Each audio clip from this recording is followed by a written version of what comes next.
जय जोहार। छत्तीसगढ़ी प्रमुख प्रादेशिक समाचार के संग मैं अनुरिमा शर्मा।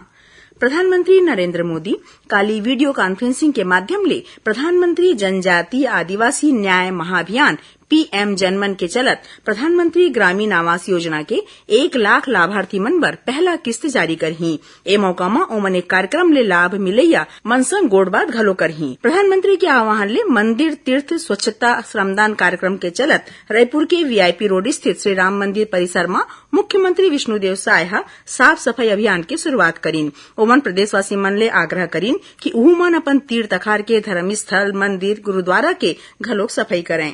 केंद्रीय ग्रामीण विकास और पंचायती राज मंत्री गिरिराज सिंह आज कोरबा जिला के बालको स्थित श्री राम मंदिर परिसर में स्वच्छता अभियान में शामिल होके ए जगह के साफ सफाई काम में अपन सहभागिता दीन। तिल संक्रांति यानी मकर संक्रांति के उपलक्ष्य में संस्कृति विभाग डहार ले आज रायपुर के पुरखौती मुक्तांगन में पतंग उत्सव राखे गे रहिस। मुख्यमंत्री विष्णुदेव साय पतंग उड़ा के ए उत्सव के शुभारंभ करीन। ए उत्सव में 12 ठीन राज्य के प्रतिभागी मन हिस्सा लीन। बलरामपुर रामानुजगंज जिला में आज ले तातापानी महोत्सव शुरू हुइस। मुख्यमंत्री विष्णुदेव साय ए महोत्सव के शुभारंभ करीन।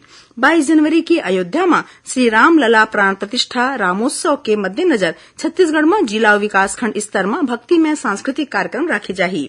राज्य शासन है एकर बर सबो विकास खंड में करीबन 1 करोड़ 14 लाख रुपया जारी कर दे हे। लोगन मन ला सड़क सुरक्षा बर जागरूक राखे खातिर काली ले प्रदेश भर में सड़क सुरक्षा माह के आयोजन होही। महासमुंद पुलिस ओडिशा सीमा ले लगे सिंगोड़ा थाना जगह में एक ठीन गाड़ी ले करीबन 8 किलो सोना बरामद करे हे, जेकर कीमत करीबन 5 करोड़ रुपया बताए गे हे। और रायपुर के नेहरू उद्यान में काली ले 3 दिवसीय फल फूल और सब्जी प्रदर्शनी शुरू हुई।